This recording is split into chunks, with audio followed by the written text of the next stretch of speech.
యువ నాయకులు రాహుల్ గాంధీ గారు అటెండ్ చేసిన సందర్భం మధ్యాహ్నం వారు శంషాబాద్ చేరుకొని అక్కడి నుంచి నేరుగా హెచ్ఐసి నోవోటల్కి వస్తారు. 3:30 నుంచి 5:30 వరకు వారు ఈ సదస్సులో పాల్గొని ప్రసంగిస్తారు.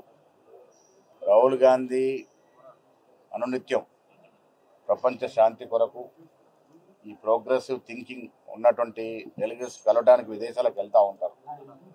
ఇవాళ యావత్ ప్రపంచం నుంచి 100 దేశాల ప్రతినిధులు హైదరాబాద్కి వస్తున్న వేళ వారు కూడా భారత్ జోడో యాత్ర తర్వాత రాహుల్ గాంధీ గారి యొక్క నడవడిని చూసిన తర్వాత రాహుల్ గాంధీ గారు చెప్పే మాటలు వినాలనే ఆసక్తితో ఈ 100 దేశాల ప్రతినిధులు ఎదురు చూస్తున్న సందర్భం. సో వారి రాక మాకు ఉత్సాహాన్ని ఇస్తూ ఉంది. ప్రోగ్రెసివ్ డెమోక్రటిక్ థింకింగ్ వాళ్ళు ఉన్నటువంటి ప్రతినిధుల సభలో వారు ప్రపంచ శాంతి కొరకు భవిష్యత్ ప్రపంచ అభివృద్ధి కోసం ప్రసంగిస్తారు. Thank you.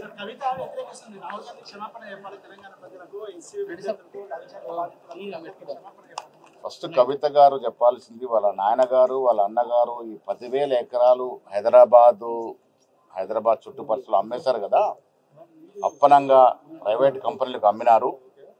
అమ్మిన లెక్కలు ఫస్ట్ తీయాలట. నిజంగా వాడికి చిత్తశుద్ధి ఉండి ఆ లెక్కలన్నీ తీస్తే బాగుంటుంది.